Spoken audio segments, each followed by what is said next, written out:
तुम यहाँ? अमराह 2 कदम पीछे हटी। खिड़की की चौखट पकड़े वो गिरने के करीब हुआ। फिर इसने जल्दी से मजबूती से खिड़की को थाम लिया। जंगल बयाबानों में अंधेरे के बिस्तर पर मीठी नींद सोए सभी जुगनू इसकी आंखों में एक एक करके जागने लगी। ये मेरा कमरा है, ये मेरा घर है अमराह। मुस्कुराहट दबाता वो नीचे कूद गया, किसी जंगली लंगूर की तरह जिसे वो अपना गुरु मानता होगा। अमराह ने बेहद हैरान होकर जैसे खुद को होश में लाना चाहा। इससे यकीन नहीं आ रहा था कि अभी अभी जो इसने देखा वो सच था, हकीकत था, ख्वाब नहीं था। इसका यूनी फेलो ऐसे इसके कमरे की खिड़की में आकर इसे ये बता गया था कि ये इसका घर है।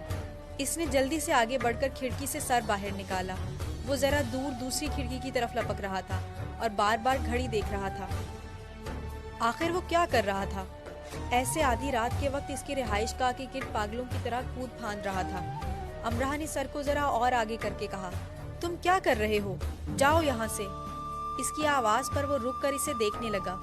जैसे परियों के देश की कहानी सुनते बच्चे सर उठाकर आसमान की तरफ देखने लगते हैं कि क्या कोई परी इनके सरों के ऊपर से उड़ती जादू की छड़ी घुमा रही है। अगर नहीं तो क्यों नहीं, अगर हाँ तो वो नजर क्यों नहीं आती? अच्छा लो, वो नजर आ गई। वो नीचे खड़ा इसे देख रहा था। वो खिड़की से सर निकाले इस पर खफा हो रही थी। पागल हो क्या? आवाज को धीमा रखकर वो चिल्लाई। पागल हूँ मैं। मिलियन पाउंड अदा से आईब्रो को उचकाकर मुस्कुराहट दबाकर इसने सर हिलाया। अच्छा तो ये घर तुम्हारा है? अपनी दानिश्त में वो इसे चिढ़ा रही थी। तो फिर सीधे रास्ते अंदर आकर दिखाओ। अच्छा। आलियान ने सीने पर हाथ बांध लिए और इसके अगले हुक्म का इंतजार करने लगा। क्या ड्रामा है ये? अमराह पूरी कुव्वत से चिल्लाई। इसने झुरझुरी लेकर डरने की अदाकारी की और कान में उंगली घुमाने लगा। फिर सर को झुकाकर कान को साफ करने का अमल किया। अमराह को काफी बुरा लगा। इसने अपने स्टडी टेबल पर रखा एक अदद मोटा मैगजीन उठा लिया और इसे दे मारने के लिए हाथ बुलंद किया। आलियान को बुरा लगा। वो संजीदगी से खड़े होकर इसे देखने लगा। क्या वो खिड़की में खड़ी जूलियट है और क्या वो नीचे खड़ा रोमियो है? सितारों भरी रात ने वक्त के कान में सरगोशी करके पूछा। वक्त ने कंधे उचकाए और मुस्कुरा कर कहा, इंतजार करो। अमराह मैगजीन इसे दे मारती। वो तेजी से घर की दूसरी तरफ चला गया। इसने तकरीबन खुद को आधा खिड़की से बाहर निकालकर इसे ढूंढना चाहा, लेकिन वो इसे नजर नहीं आया। कुछ ही देर में इसे घर के अंदर से शोर की आवाजें आने लगी। रात के इस वक्त इस तरह की आवाजों का आना अजीब था, खासकर लेडी मेहर की आवाज का। वो कमरे से बाहर आई तो साधना भी अपने कमरे से निकलकर आ चुकी थी। क्या हो रहा है? दीदी का बेटा आया है इन्हें सालगिरह विश करने। कब आया? अभी। आओ अंदर चलें। साधना ने इसका हाथ पकड़ लिया और दोनों लेडी मेहर के कमरे में चली गई। और लेडी मेहर के बेड पर बैठा आलियान इन्हें मुन्ना सा होम बेक केक खिला रहा था। कमरे की खिड़की खुली थी। दोनों एक दूसरे के साथ ऐसे मसरूफ थे जैसे दुनिया में अकेले वो दो इंसान ही मौजूद हों। अमराह देखती ही रह गई। मेरा बेटा भी तुम्हारी यूनिवर्सिटी में ही पढ़ता है, लेडी मेहर ने इसे एक बार बताया था। यूनिवर्सिटी को फख्र है उस पर और मुझे उस पर। बिजनेस के नए रुझानात और तरीकों पर इसने जो असाइनमेंट लिखी थी उसे यूनिवर्सिटी ने किताबचे की सूरत में छापकर लाइब्रेरी में रखा है। साधना ने आगे बढ़कर लेडी मेहर को गले से लगाया और सालगिरह विश की। अमराह भी आगे बढ़ी। आलियान ने जल्दी से केक छुपा लिया। ये बचा हुआ केक मैं साथ ले जाऊं? इतने से केक में भी तुम्हारी जान है? लेडी मेहर बहुत खुश थी। नहीं, केक में जान नहीं रही अब। मामा आपको मालूम है लोग आपके घर को यूनिवर्सिटी में क्या कहते हैं? क्या कहते हैं? शटलकॉक। कैसा मासूम इंसान था ना वो, कैसे सच उगल रहा था। कौन कहता है मेरे व्हाइट हाउस को शटलकॉक? आलियान ने अमराह की तरफ देखा। मैं नहीं कहती, यूनिवर्सिटी में पहले से ही ये शटलकॉक के नाम से मशहूर था। मैं नहीं कहती। अमराह घबरा गई। ये माँ बेटा दोनों कैसे बौखला देते थे। आलियान आज रात यहीं रह जाओ। वो इसके हाथ को अपने हाथों में लिए बैठी थी। आलियान हंसने लगा। आप मुझे रहने के लिए कह रही हैं? ठीक है जाओ फिर। वो अपना बैग उठाकर खिड़की की तरफ लपका। अमराह हैरत से इसे देखने लगी। ये क्या तरीका है आने और जाने का? आज मैं दरवाजे के रास्ते पर चला जाता हूँ। आलियान लेडी मेहर से मिलकर कमरे से बाहर आ गया। तुम्हारा कमरा किस तरफ है? क्यों? मुझे उसकी खिड़की देखनी है। क्यों? इतने क्यों? मुझे देखना है कि ऊपर से नीचे खड़ा मैं कैसा लग रहा था। जैसे सामने से खड़े लग रहे हो। कैसा लग रहा हूँ? उफ। अमराह को खामोश होना पड़ा। अध खुले दरवाजे से अंदर झांककर इसने खुद ही अंदाजा कर लिया कि ये इसका कमरा है। तुम लेडी मेहर के बेटे हो? बिल्कुल। वो खिड़की में से सर बाहर निकालकर ठीक उस तरफ देख रहा था जहाँ कुछ देर पहले वो खुद खड़ा था। लेकिन इनका नाम तो मार्गरेट नहीं है। एकदम से आलियान की मुस्कुराहट गायब हो गई। इसने जल्दी से अपनी पुश्त से बैग उतारा और जो चुन्ना मुन्ना केक बच गया था वो निकालकर अमरा के आगे किया। ये मैंने बेक किया है। तुम कुक हो? ओके, मैं चला। इसने एकदम ऐसे हाथ छोड़ दिए जैसे ध्यान न देने पर गिर गया हो। अमरा चीख दबाती खिड़की की तरफ लपकी, नीचे झांका। पाइप से झूलता वो जमीन पर छलांग लगा चुका था। अमरा ने सर खिड़की से बाहर निकाल लिया। गुड बाय के लिए थैंक्स, अब तुम सो जाओ। वो दोनों हाथों को मुंह के दाएं बाएं रखकर जरा से चिल्लाया। गुड बाय कौन कह रहा था इसे? अमरा तो इस बंदर के तमाशे देख रही थी। गुस्से से इसने खिड़की बंद करनी चाहिए। मैं नहीं जानता कि मैं वहां से यहाँ खड़ा कैसा लग रहा हूँ, लेकिन यहाँ से तुम खिड़की से झांकते हुए टॉमस के हाथ से बनी गर्ल एट विंडो जैसी लग रही हो। बस तुम जरा गुस्से में हो। टॉम्स की गर्ल तो मुस्कुराती है। बैग को संभालता दोनों टांगों की ताली बजाता वो चला गया। बंदर। इतने प्यारे स्पाइडरमैन को अमरा बंदर कहकर बुड़बुड़ाने लगी। इसका दिया केक वो किचन में रखाई। इसका कोई मूड नहीं था रात के इस वक्त केक खाने का, लेकिन वो आलियान के इस तरह आने के बारे में ना चाहते हुए भी रात गए तक सोचती रही। ये इसका घर है, यानी आलियान भी लेडी मेहर का वो बच्चा है जिसे इन्होंने पाला है। आलियान से मिलकर इसे कभी ये गुमान नहीं हुआ कि वो भी किसी ऐसे इदारे में रहा है जहाँ बेसहारा और नाजायज बच्चे परवरिश पाते हैं। इसके अंदाजो अतवार ऐसे थे कि लगता था कि वो किसी बड़े खानदान का चश्मो चराग है। अमरा को अजीब सा लगा। क्या यहाँ हर दूसरा शख्स ऐसा ही है, बगैर खानदान की परवरिश पाने वाला, नाजायज? इसका नाम आलियान था। इसकी माँ का मार्गरेट था। ये सब क्या चक्कर था? शायद लेडी मेहर ने इसका नाम आलियान रखा हो, इसे उर्दू सिखाई हो, वरना शायद वो रिचर्ड आइन या हरमन होता। लेडी मेहर अपने सभी बच्चों से बहुत प्यार करती थी और बच्चे इनसे। तो एक बच्चा इनके लिए अपना नाम तो बदल ही सकता है।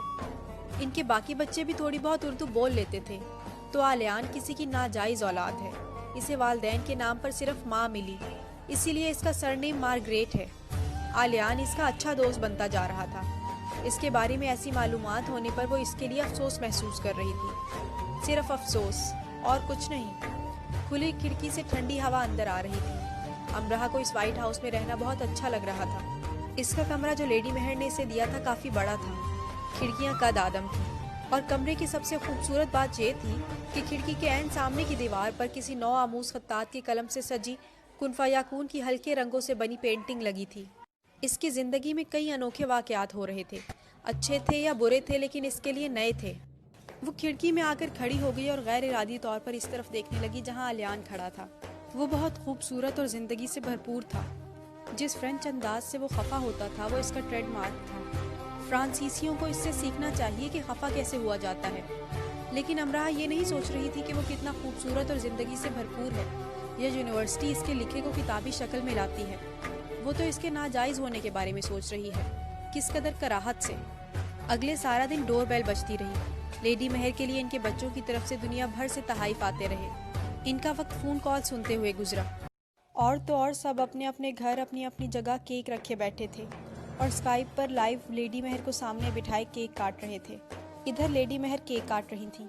हर 1 घंटे बाद कोई ना कोई ऑनलाइन हो जाता। कम से कम 10 केक कटे।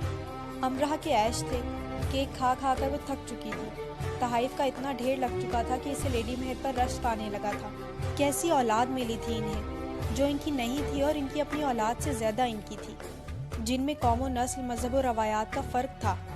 फ़र्क नहीं था तो एक मोहब्बत में फ़र्क नहीं था। लेडी मेहर ने इन्हें मोहब्बत दी थी तो वो भी कंजूस नहीं थे।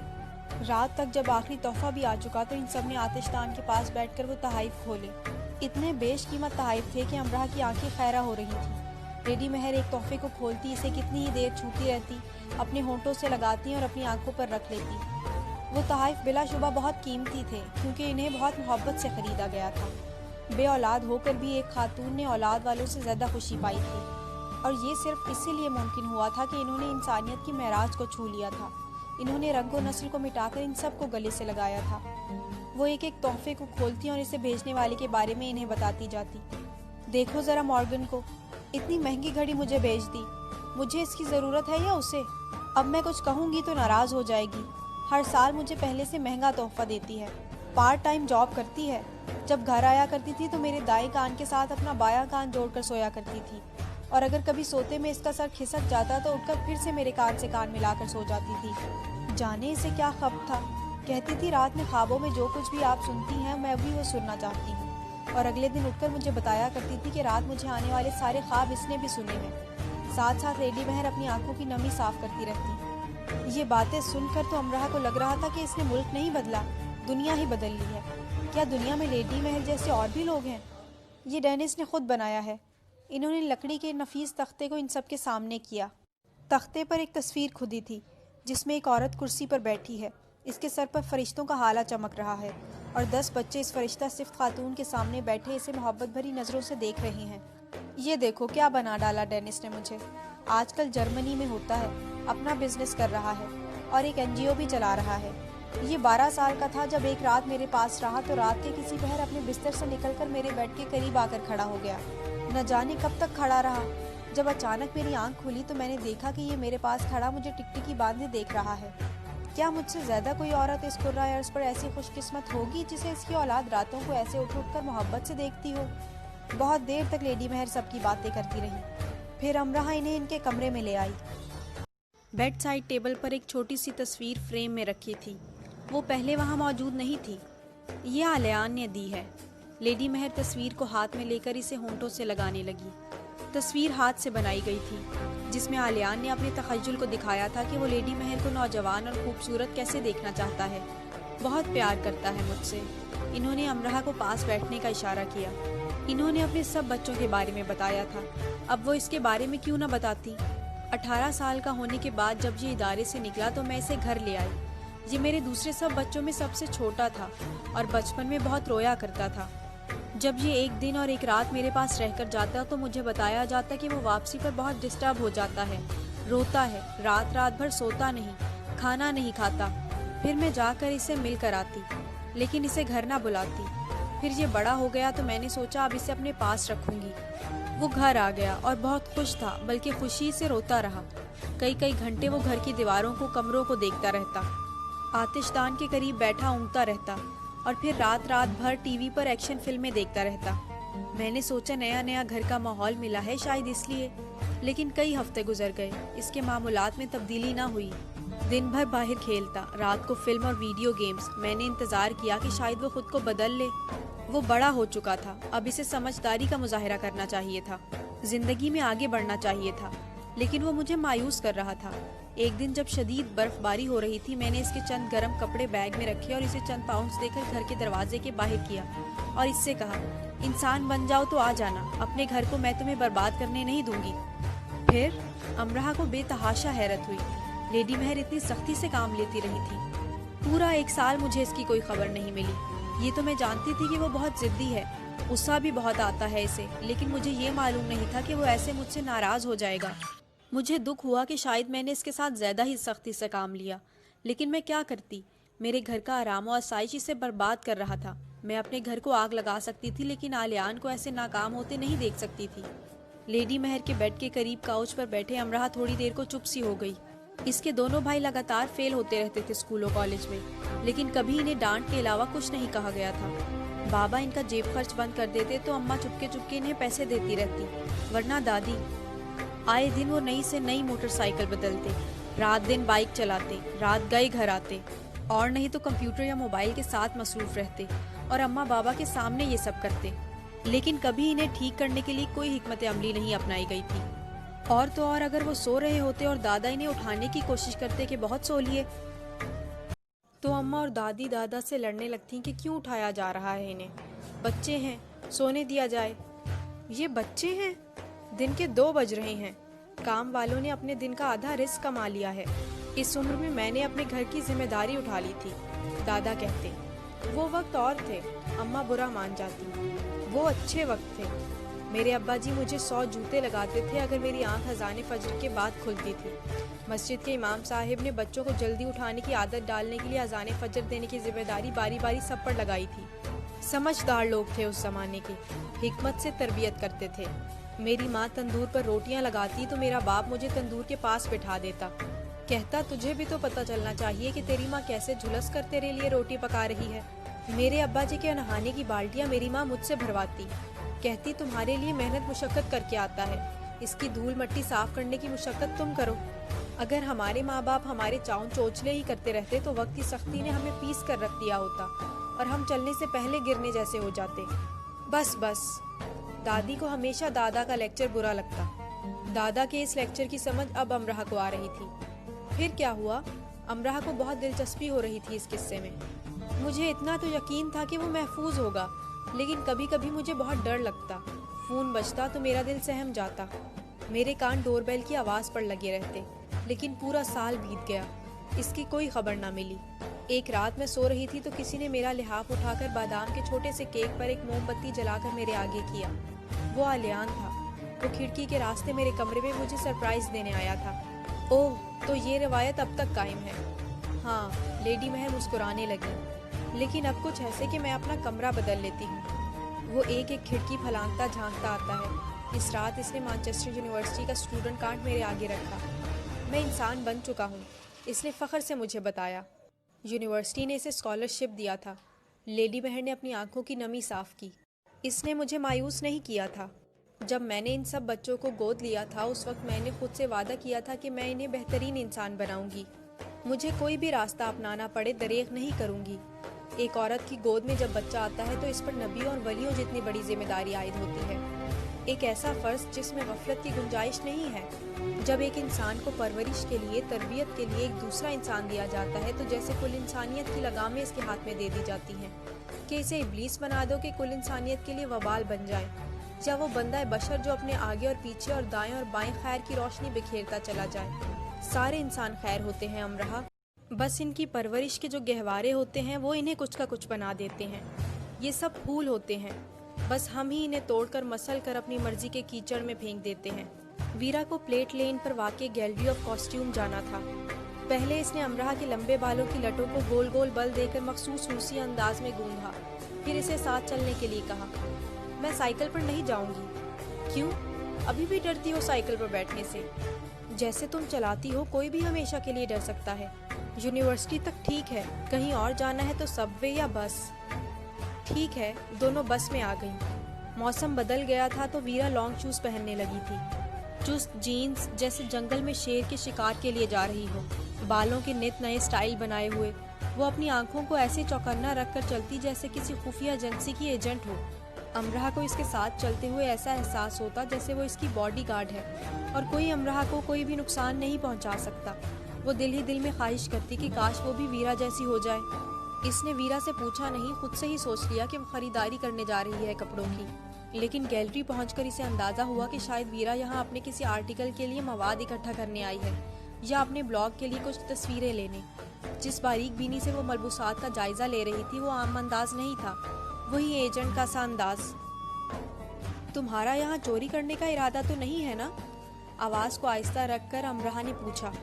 तुम मेरे बारे में ऐसे भी सोच सकती हो? एजेंट ने इसे घूरा। वो तुम इसी किस्म की फिल्में देखती हो ना? मतलब जो फिल्मों में देखती हूँ वही सब करने भी लगूं।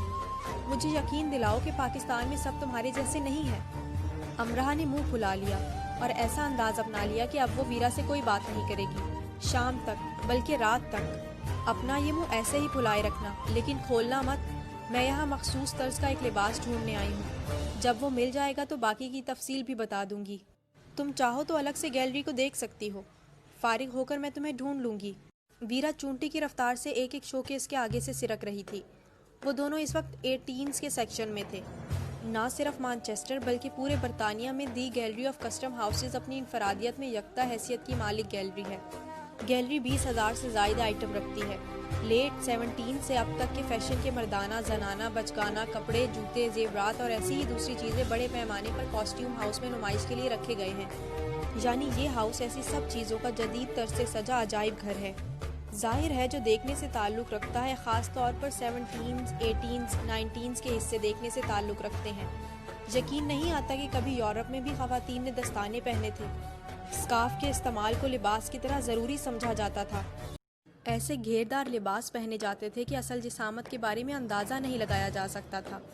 तो फिर ऐसे प्यारे मलबूसात से इन्होंने क्यों कर अपनी जान छुड़ा ली, तर्क क्यों कर दिए? तग़य्युर वक्त की रूह है और बिलाशुबा आने वाला वक्त गुजर जाने वाले वक्त से बदतर होता है, होता रहेगा, ऐसा ही फरमाया गया है। इन मलबूसात ने अमराह को मबहूत कर दिया। वो बेहद नफासत से सिलाई किए गए थे। इन्हें पहनने से ज्यादा देखते रहने को दिल चाहता। मोमी पुतले जो इन्हें पहने खड़े थे सांस लेते लगते और देखने वालों को अपने साथ वक्त तगय्युर के सफर पर जाने पर मजबूर कर देते। अमराह ने इनके साथ वक्त का सफर किया। जब वो जी भर कर गैलरी देख चुकी तो वीरा के पास आई। वो एक विक्टोरियन शोकेस के सामने खड़ी पेंसिल से कागज पर स्केच बना रही थी। अब ये क्या कर रही हो? अपने लिए ड्रेस बना रही हूँ। अपने काम में मसरूफ वो बोली। वो एक विक्टोरियन फ्रॉक का स्केच बना रही थी जिसके बाजू कोहनी तक थे और आगे जाली लगी हुई थी जो कलाई पर बटरफ्लाई साख्त में बंद हो जाती थी। फ्रॉक 3-4 मुख्तलिफ रंग के कपड़ों से बनाई थी, लेकिन इसका प्राइम कलर हल्का नीला था और जा बजा इस पर सफ़ेद जाली के पार्चे लहरते छोड़ दिए गए थे। इसका घेरा इतना था कि अमराह के 5 शलवार सूट आराम से बन सकते थे। अमराह ने वीरा की पसंद की दाद दी। बिलाशुबा वो एक बेहद नफीस फ्रॉक थी और इसकी खास बात ये थी कि इसे देखने से ही एक शान का एहसास होता था, मोतबरी और आला ज़ौक़ का। वो अपना काम मुकम्मल कर चुकी तो वो दोनों बाहर आ गए।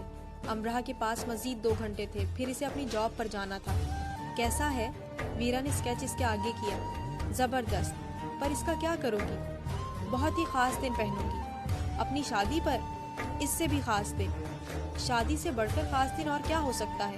कॉन्वोकेशन पर? मेरे नज़दीक शादी से भी ज़्यादा एक और दिन बहुत ज़्यादा ख़ास होता है किसी लड़की के लिए, जब उसे लगता है कि इसे 2 जिंदगियों के ट्रैक्स को एक कर देना चाहिए। जब वो ये फैसला करती है कि इसे अपनी ज़िंदगी में किसी और एक अपने ही जैसे बेहद अहम और अकलौते इंसान को शामिल करना है।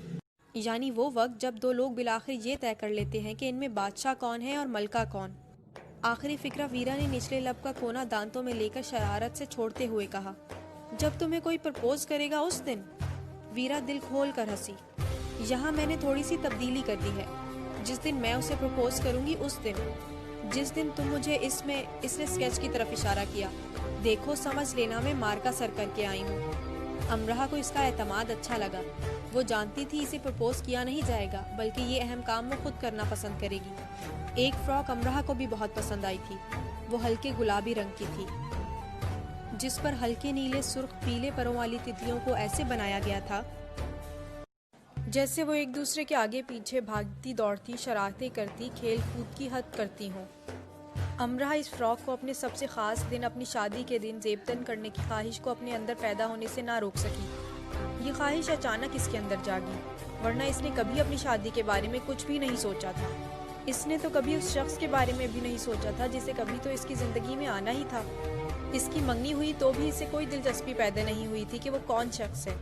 इसे सिर्फ अपने घर के माहौल से, अपने आसपास के माहौल से निकलने में दिलचस्पी थी। हत्ता कि इसकी शादी भी तय हो गई तब भी इसने ये मालूम करने की कोशिश नहीं की कि वो कौन है, कैसा है। इसने कई बार इस बारे में सोचा कि एक दादा के अलावा वो क्यों बाकी सबसे लाताल्लुक सी रहती है, इनके साथ ताल्लुक क्यों नहीं बना पाती। इसकी दोस्तें दूर दूर से दोस्तें ही क्यों रहती हैं, वो इनके और करीब क्यों नहीं जा पाती। इसने दादा को ये सब बताया तो वो खामोश से हो गए। इस वक्त तो नहीं, लेकिन आने वाले दिनों में दादा ने इसे बताया कि वो ऐसे इसलिए करती है क्योंकि आज तक सबने इसे तकलीफ ही दी है। इसे सब इंसान एक जैसे लगते हैं, सिर्फ तकलीफ देने वाले। अंदर के इस वहम और खौफ की वजह से इसे कोई इतना अच्छा लगता ही नहीं कि वो इसकी ज़ात में दिलचस्पी ले, इससे इंतहा दर्जे का लगाव बढ़ाए। वो और वीरा प्लेटफील्ड्स पार्क आ गए। सैंडविचेस और कोक इनके हाथ में थी। चलते चलते एकदम से वीरा उछली और साथ ही रूसी जुबान में गाली दी। फिर तेजी से बिल्कुल सुपरमैन की तरह उड़कर छलांग लगाकर स्केटिंग करते एक हिप हॉप बॉय को गर्दन से जा लिया और देखते ही देखते इस पर लातों, घूंसों और गालियों की बौछार कर दी। फिर इसने इस लड़के को किसी बिल्ली के बलूंगड़े की तरह उठाया और झील के ठंडे पानी में उछाल दिया। शराब की आवाज़ आई और किनारे पर खड़ी वीरा उंगली इस बलूंगड़े की तरफ लहरा लहरा कर इसे मजीद अलकापात से नवाजती रही। वीरा के गुस्से और उंगली लहराने की रफ्तार को देखकर अमराह अंदाज़ा लगा सकती थी कि रूसी जुबान में इस वक्त क्या नशर किया जा रहा था। बलूंगड़े ने पानी में डुबकी लगाई और तेजी से हाथ पैर मारता दूसरे किनारे से निकलकर भाग गया। क्या किया था इस पहाड़ी बकरे ने? अमराह को इसके भागने के अंदाज पर बहुत हंसी आई। मेरी कमर पर चुटकी भर कर गया था। तुमने कैसे इस पर तशद्दुद किया? इसे ठंडे पानी में फेंक दिया। कोई मसला हो गया तो? वो पुलिस ले आया तो? पुलिस ले आई या फौज? मैं तैयार हूँ। एक बार स्कूल ग्राउंड में मेरे क्लास फेलो ने मुझे हरासा किया था। मैं 10 साल की थी इस वक्त। वो एक लॉफर और गंदा लड़का था और स्कूल की हर कमज़ोर लड़की इससे डरती थी। अगले दिन खौफ से मैं स्कूल नहीं गई। मेरे पापा को मेरे स्कूल ना जाने की वजह मालूम हुई तो इन्होंने मुझे घर के बाहर पहाड़ की तरह जमी हुई बर्फ़ में गर्दन तक दबा दिया। मेरे बदन पर एक भी गर्म कपड़ा नहीं था। मैं चीखने और चिल्लाने लगी। वो खामोशी से मेरे पास बैठे रहे। जब मैं बिल्कुल मरने के करीब हो गई तो इन्होंने मुझसे पूछा कि बर्फ के इस ढेर में दबे रहना बहादुरी है या स्कूल से छुट्टी कर लेना, वो भी नाम नेहाद खौफ और बुज़दिली की बिना पर। वो मुझसे बार बार यही एक सवाल पूछते रहे। मेरे होंठ नीले पड़ गए और मेरी जान निकलने में कुछ ही वक्त रह गया तो इन्होंने कहा कि अगर तुमने बाकी मानदा जिंदगी भी ऐसे बुज़दिल बनकर गुजारनी है तो खुद को इसी बर्फ में दफन रहने दो, मर जाओ इसी ढेर में। बुज़दिलों को मर ही जाना चाहिए। अमरहा दंग वीरा की शक्ल देख रही थी। रूस की ठंड और बर्फ के बारे में जानती हो? हाँ। अमरहा ने साथ जोर जोर से सर भी हिलाया। क्या? ठंड ठंड होती है, बर्फ बर्फ होती है। क्या जवाब दिया था इसने। ठंड ठंड नहीं होती, बर्फ बर्फ नहीं होती अमरहा, मौत होती है, सफेद मौत। सर्दियों में पानी फेंको तो वो वहीं फिजा में ही जम जाए। तुम्हारे गर्म मुल्कों के लोग वहाँ जाते ही मरने से लगते हैं। वैसे तुम्हारी दुनिया के बारे में मालूमात इतनी कम क्यों है? मैं जानती हूँ रूस कहाँ है। रूस में क्या क्या है ये जानती हो? पाकिस्तान में क्या क्या है तुम जानती हो? पाकिस्तान में क्या क्या नहीं है मैं ये भी जानती हूँ। तुम क्या चाहती हो, मैं जिया से बात शुरू करूँ या अब्दुल कदीर से? कहो तो मैं कहूटा के बारे में भी बहुत कुछ बता सकती हूँ। मैं तुम्हें तुम्हारे इन चंद शहरों के नाम भी बता सकती हूँ जो जेरे जमीन पेट्रोल के दरिया रखते हैं, लेकिन जिनके बारे में खुद पाकिस्तानी नहीं जानते, क्योंकि इन्होंने कभी जानने की कोशिश ही नहीं की। वो सिर्फ इन रिपोर्टों को मानते हैं जो इन्हें नाम नेहाद गैर मुल्की बना कर देते हैं। वो नहीं चाहते कि पाकिस्तान इन जरखेजियों को इस्तेमाल में लाकर तरक्की करे। वो ऐसा तब करेंगे जब इन्हें यकीन हो जाएगा कि इन जरखेजियों के निकलते ही इन्हें इनके ठेके मिल जाएंगे या इन पर इनका कब्जा हो सकेगा। हमारे रूस में एक बात कही जाती है कि पाकिस्तानी इस वक्त सैल्यूट किए जाने के लायक थे जब वो हिंदुस्तानी से पाकिस्तानी बने थे, और तब जब वो एक एटमी ताकत बने थे। और बस पाकिस्तानियों ने ये सैल्यूट दोबारा नहीं ली। अमरहा जानती थी वो ठीक कह रही है। खुद अमरहा को ये तक मालूम नहीं था कि पाकिस्तान एटमी ताकत किस सन में बना। तुमने इसके साथ कुछ ज्यादा ही कर दिया। अमरहा को इसे पुराने मौजू पर वापस लाना पड़ा। वो मजीद वीरा के सामने शर्मिंदा नहीं हो सकती थी। अगर वीरा पाकिस्तान को लेकर कोई आम सा ही सवाल पूछ लेती और इसे इसका भी जवाब ना आता तो बुरा होता। कम से कम एक पाकिस्तानी को तो पाकिस्तान के बारे में मालूमात होनी चाहिए। ज्यादा नहीं बल्कि बिल्कुल ठीक किया। ठंडे पानी ने इसके अंदर के गंदे कीड़े को भिगो भिगो कर कुचल डाला होगा। तुम बहुत बहादुर हो वीरा।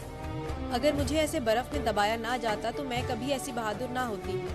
एक लम्हे के लिए अमरहा बिल्कुल खामोश सी हो गई। एक वीरा थी जिसे बहादुर बनाया गया था, एक अमरहा थी जिसे मसल मसल के रुलाया गया था।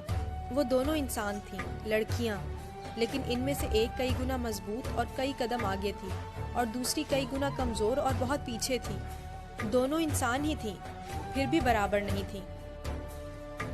तो तुम्हारे फादर तुम्हारी ताकत हैं। अमरहा को इस पर रश्क आ रहा था। वो मेरे उस्ताद हैं। इन्होंने अपनी ताकत मुझे नहीं दी बल्कि मेरे अंदर की ताकत को मेरे अंदर बेदार किया है।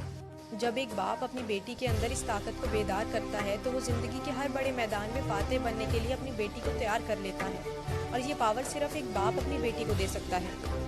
इन्होंने मुझे सिखाया कि बुज़दिली और बहादुरी दोनों का ताल्लुक दिमाग से है, जिस्म से नहीं। अगर दिमाग को नडर बना लिया जाए तो जिस्म हरगिज डरपोक नहीं बनता। वो कहते हैं ना, कोई आपको उंगली लहरा कर धमकाए, आप उसे मुक्का मार कर खामोश करवा दें, तो तुम्हें कोई भी रद्द अमल में नुकसान भी तो पहुंचा सकता है। हाँ, ऐसा हो सकता है। तो क्या नुकसान के खौफ से मैं बुज़दिल बनी रहूं, खामोश रहूं? ऐसा मैं नहीं कर सकती। वैसे तुम्हें तुम्हारे पापा ने क्या सिखाया है अमरहा? एक गहरा साया अमरहा के चेहरे पर से होकर गुजरा। बाबा रात गए घर आते थे। इन्हें दुनिया में एक ही चीज़ की फिक्र रहती थी, अपनी कारपेट शॉप की, वहाँ रखे छोटे बड़े हर कारपेट की, बेगमात के घर वक्त पर डिलीवरी की, हत्ता के शॉप पर फ्यूज़ हो जाने वाले एनर्जी सेवर तक की भी। यूनिफॉर्म में एक दिन सुबह वो इनके सामने अपनी वैन के लिए निकलने लगी तो इन्होंने पूछा, कितने बजे छुट्टी होती है तुम्हारी स्कूल से? मैं स्कूल नहीं कॉलेज जाती हूँ अब, कहकर वो वैन में आकर बैठ गई और बमुश्किल अपने रोने पर काबू पा सकी। जिस बाप को ये तक मालूम नहीं था कि इसकी बेटी स्कूल नहीं कॉलेज जाती है, वो बाप इसकी तकलीफ़ों के बारे में कैसे जान सकता था? जिस बाप की बाबत वीरा पूछ रही थी वो बाप इसके लिए दादा बने थे। मैं 12 साल की थी और बुरी तरह से रो रही थी। मेरे दादा मुझे एक बहुत बड़े पार्क में ले गए। वो साल के गर्म तरीन दिनों में से एक दिन था। क्या तुम गर्म तरीन दिनों का मतलब जानती हो? अमरहा ने रुक कर वीरा से पूछा। हाँ, इतना गर्म कि इंसान की मौत वाक़या हो सकती है। वीरा सब जानती थी। हाँ, ये वही दिन थे। पार्क में ले जाकर मेरे दादा ने मुझे वो मुर्दा परिंदे दिखाए जो गर्मी से मर चुके थे। वो मुझे एक दरख्त के नीचे लेकर बैठ गए और इन्होंने मुझे परिंदों को देखते रहने के लिए कहा, और मेरे देखते ही देखते एक चिड़िया गर्मी की ताप ना लाकर मर गई। मेरे दादा मुझे इसके करीब ले गए और मुझसे पूछा, अमरहा, मरने से पहले क्या तुमने इस चिड़िया को रोते, आहो बुका, शिकवे शिकायतें करते देखा? गर्मी ने इसे इतनी तकलीफ दी, क्या इसकी मीठी चू चू भद्दी आवाज़ में बदली? बल्कि ये बेचारी तो खामोश हो गई। फिर तो ये मासूम सी चिड़िया इंसानों से बढ़कर हो गई। दादा ने चंद छोटे कंकर उठाकर परिंदों को मारे। वो खामोशी से फिर से उड़ गए। इन्होंने अपनी जगह बदल ली, लेकिन वावेला नहीं किया, ना रोए ना चिल्लाए। फिर उन्होंने मुझे बताया कि कायनात की अदना मखलूक, हशरात, परिंदे और दूसरे जानवर कभी इंसान की तरह आहो बुका नहीं करते, इंसान की तरह रोते चिल्लाते नहीं, वावेला नहीं मचाते।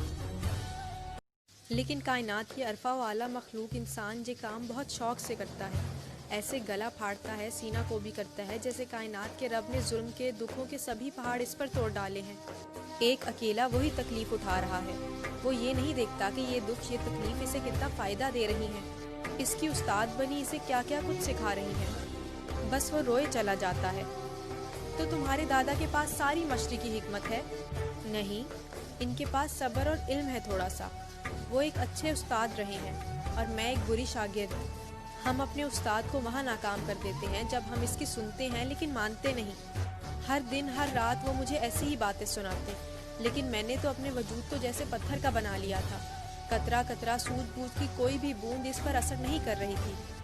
अब तुम सबको देखती हूँ तो ख्याल आता है कि अपनी ज़िंदगी किन अंधेरों में गुजारती रही हूँ। ज़रा सी हिम्मत करती तो इन अंधेरों से निकल सकती थी। क्या हुआ है तुम्हारे साथ माजी में? कुछ बहुत बुरा? तुम सुनोगी तो हंसोगी। मैं हंसना चाहती हूँ, इसने संजीदगी से कहा, लेकिन बताते बताते मैं रो पड़ूंगी। इसने भी संजीदगी से ही कहा। झील में बत्तखें ऐसे सुकून से तैर रही थी जिस सुकून से इंसान का वास्ता कम ही पड़ता है।